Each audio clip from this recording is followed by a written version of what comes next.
Bienvenue sur Traces du passé. Abonnez-vous pour ne rien manquer. Jack Earl, géant américain de 2,29 mètres, et Harry Doll, acteur allemand de petite taille, travaillaient au cirque Ringling vers 1930. Réunis pour une image publicitaire fondée sur leur contraste, ils appartenaient au spectacle de curiosité alors très populaire aux États-Unis. Lors des 24 heures du Mans de 1955, la Mercedes de Pierre Levègue décolla après avoir heurté une voiture écartée par un freinage brutal devant les stands. Le pilote et plus de 80 spectateurs furent tués. Ce désastre, le pire du sport automobile, entraîna de vastes réformes de sécurité. Ces ouvriers entretenaient en 1915 les câbles du pont de Brooklyn, ouvert depuis 1883. Suspendus au-dessus de l'East River sans harnais visible, ils appliquaient une protection sur les pièces métalliques afin de ralentir la corrosion et de préserver cette immense structure suspendue. Dans les années 1940, cette technicienne câblait une IBM 405, machine électromécanique utilisée par les entreprises pour lire des cartes perforées, calculer les salaires et tenir les comptes. Chaque connexion était assemblée à la main avant l'arrivée des ordinateurs électroniques. Lors de la tournée américaine des Beatles en 1964, des adolescentes submergées par la chaleur, les cris et la foule furent conduites vers les secours. Ces malaises, fréquents durant la Beatlemania, obligèrent les salles à prévoir sur place policiers, brancards et équipes médicales. En 1913, les patients du Sestroretsky Kurort, près de Saint-Pétersbourg, respiraient des vapeurs médicinales à travers des embouts individuels. Ouverte en 1900, cette station thermale associait inhalation, bain, eau minérale et boue dans un complexe moderne pour son époque.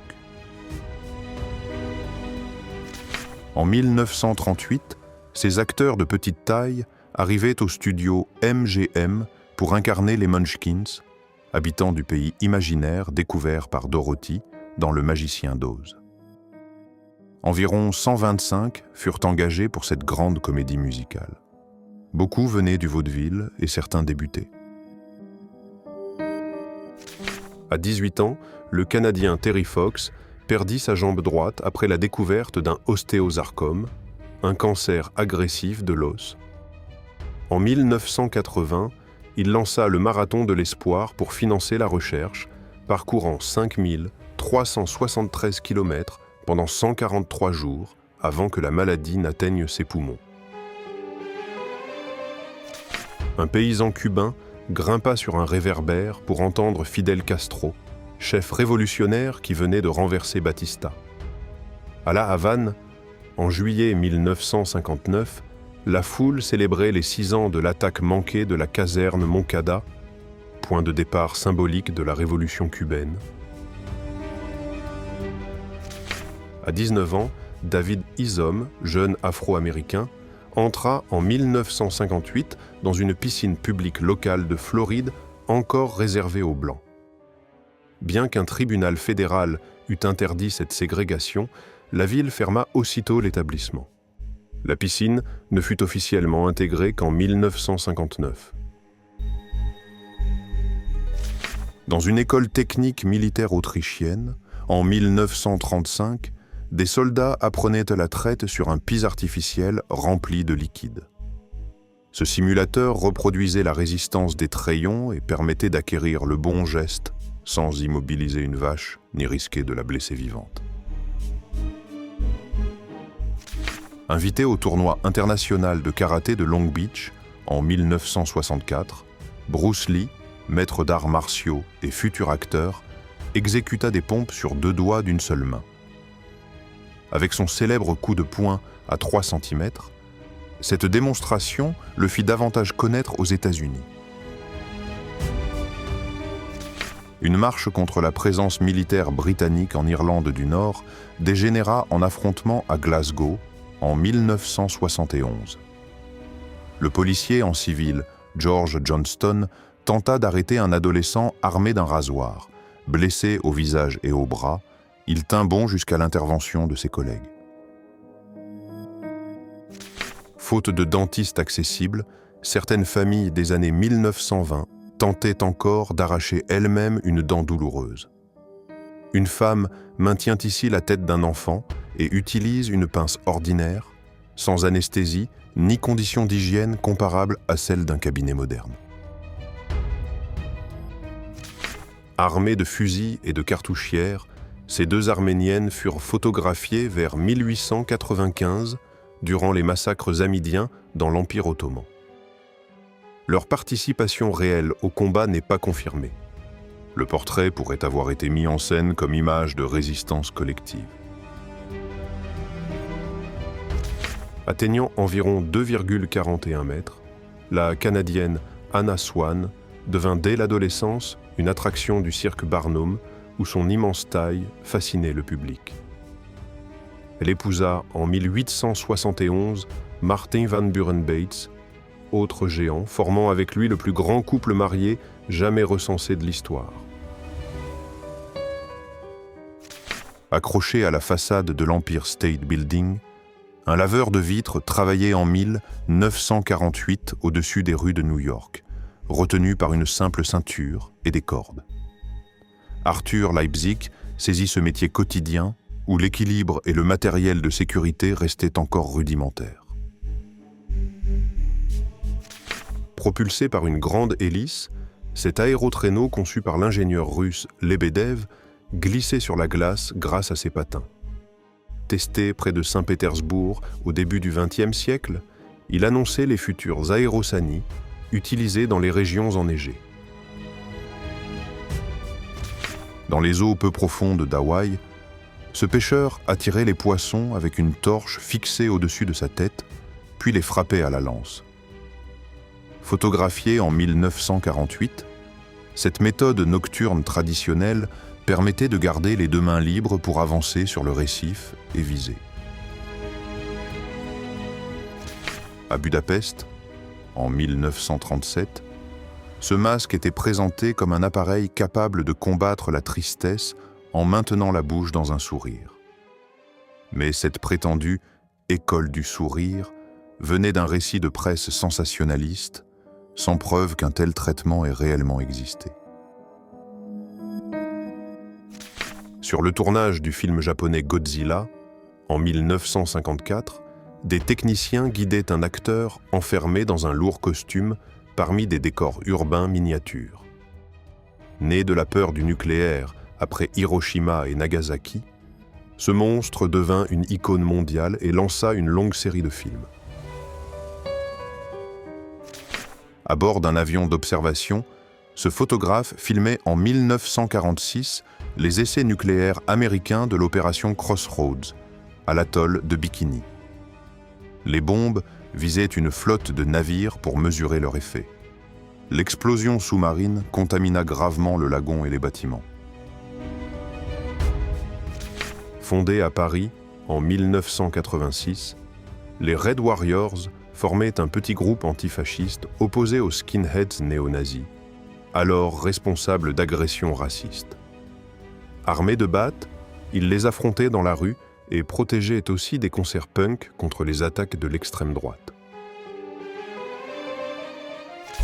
Près de 92 000 spectateurs remplissaient Wembley pour la finale de la Coupe d'Angleterre de 1927 entre Cardiff City et Arsenal. Incapables de traverser cette foule compacte, des policiers rejoignaient leur poste en avançant sur les épaules des supporters. Cardiff gagna 1-0. Kim Il-sung, fondateur et dirigeant communiste de la Corée du Nord, saluait la foule à Pyongyang lors du 16e anniversaire du régime en 1964. Ces cérémonies célébraient l'État créé en 1948 et renforçaient dans le pays la propagande ainsi que le culte organisé autour de son chef. Dans les Appalaches, le châtaignier américain pouvait atteindre une taille immense et nourrissait autant les familles que la faune. Après 1904, un champignon importé d'Asie se propagea très rapidement et détruisit des milliards d'arbres, transformant profondément les forêts de l'Est. Privé de ses bras et de ses jambes par la guerre, un vétéran soviétique s'inclinait devant la flamme éternelle à Sverdlovsk en 1966. Le photographe Anatoly Grakov intitula ce cliché « Mémoire », en hommage aux morts, aux survivants et à toutes les souffrances laissées par la guerre. Dans les années 1960, le frère capucin Capistran Ferrito jouait au baseball avec des enfants d'East Harlem, à New York. Il faisait partie de plus de 300 prêtres, religieuses et séminaristes mobilisés dans 35 centres pour offrir aux jeunes des activités loin de la rue après l'école. Au volant d'une minuscule automobile électrique, Mary Bay se frayait un passage dans Washington en 1924. Presque aussi grande que sa plaque, cette voiture conçue pour les courts trajets attirait les regards. Mais sa conductrice vantait surtout sa grande facilité de stationnement. Une large bande motorisée secouait les hanches, tandis que l'utilisatrice restait debout sur une plateforme. Présenté aux États-Unis en 1928, cet appareil de beauté promettait massage, détente et silhouette affinée, bien que les vibrations ne fassent pas disparaître la graisse du corps. Dans les années 1950, une femme testait un accumulateur d'orgones, boîte conçue par le psychanalyste Wilhelm Reich. Il affirmait qu'elle concentrait une énergie vitale capable de soigner. Aucune preuve scientifique ne valida cette théorie et l'appareil fut interdit aux États-Unis. Dans une cave de Frascati, près de Rome, une ouvrière foulait encore le raisin au pied en 1957 pour libérer le jus avant la fermentation. Les pressoirs mécaniques existaient déjà, mais certaines exploitations conservaient cette méthode traditionnelle pour de petites cuvées locales. Lors de la revanche pour le titre mondial des poids lourds à Lewiston en 1965, Muhammad Ali mit Sonny Liston au sol dès le premier round. Le coup si rapide que beaucoup ne le virent pas resta controversé. Neil Leifer saisit alors l'une des images les plus célèbres de la boxe mondiale.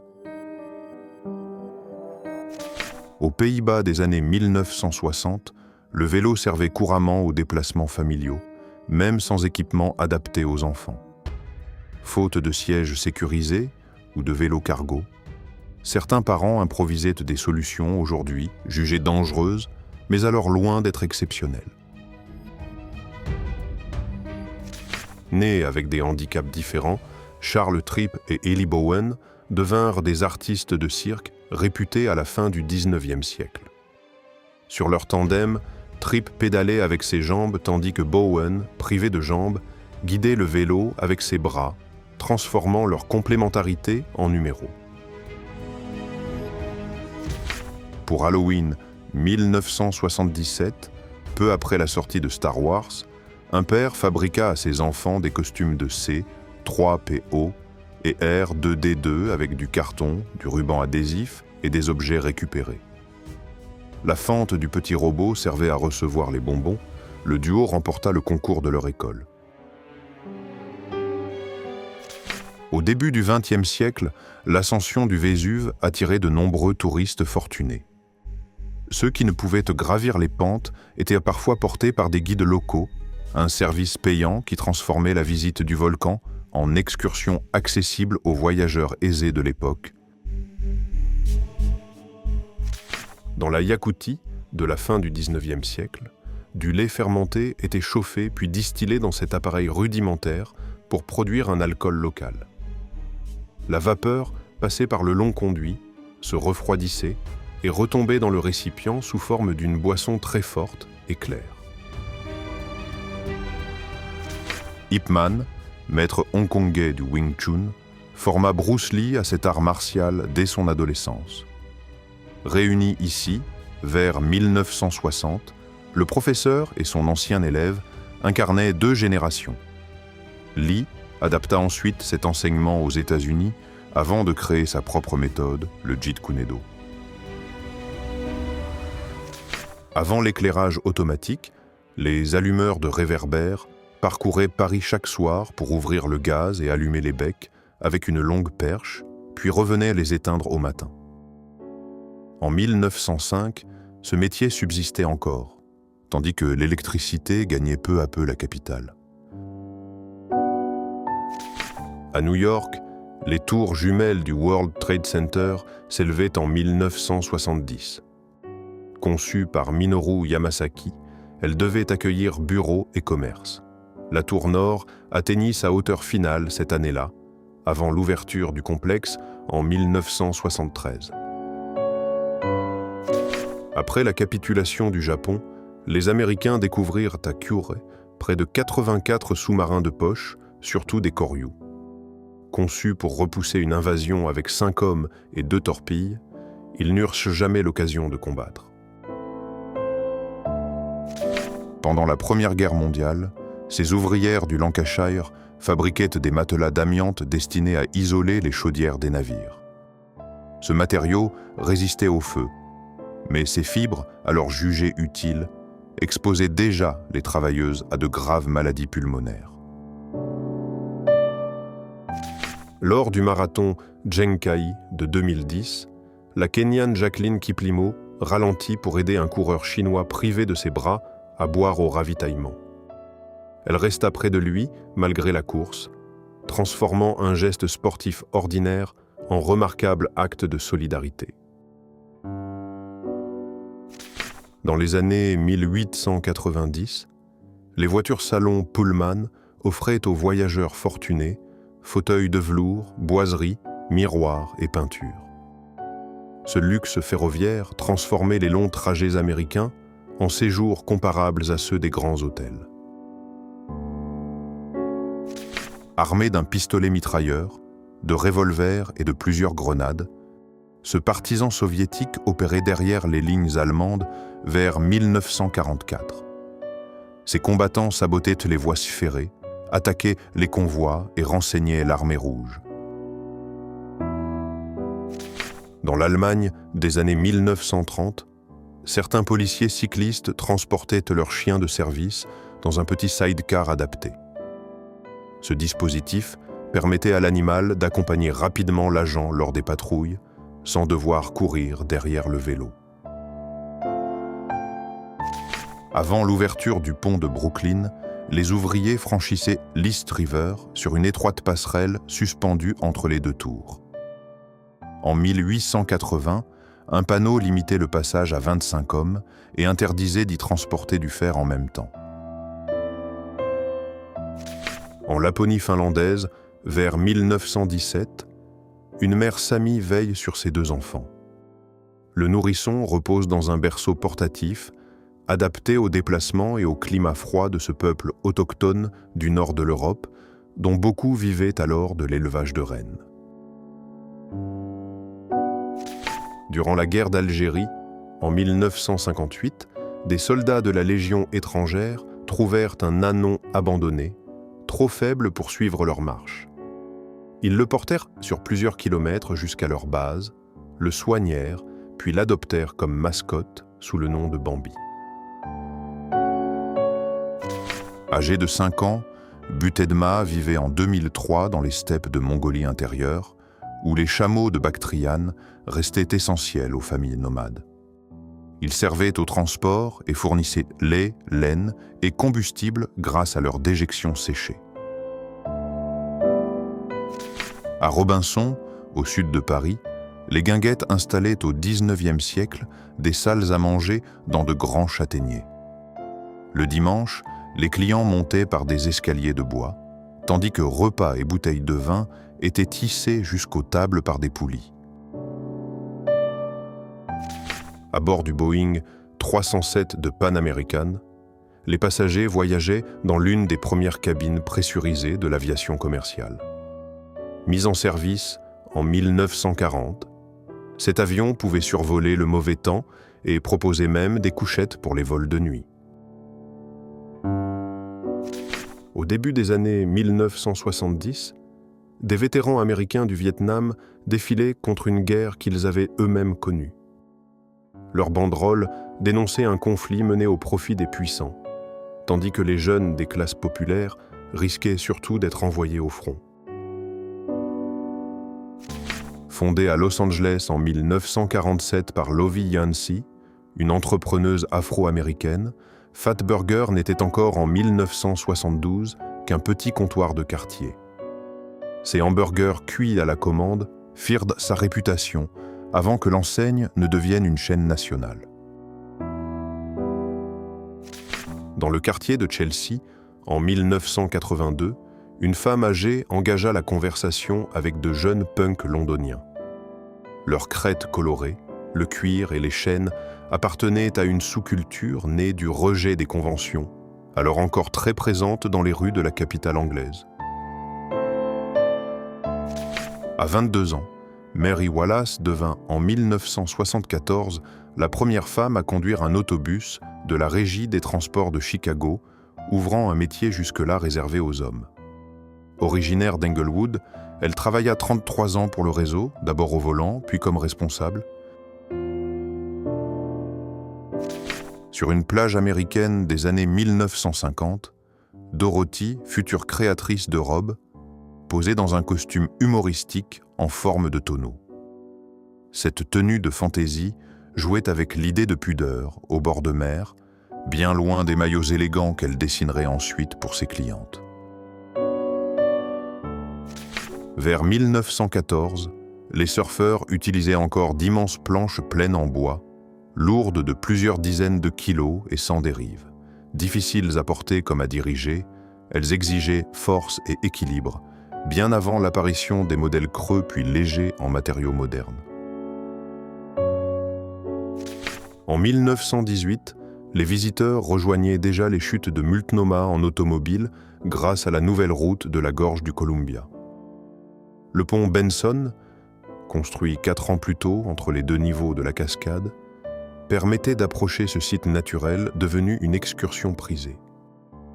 Si cette vidéo vous a intéressé, laissez un like et abonnez-vous à Traces du passé pour ne rien manquer. Dites-nous en commentaire quelle photo vous a le plus marqué. Merci d'avoir regardé.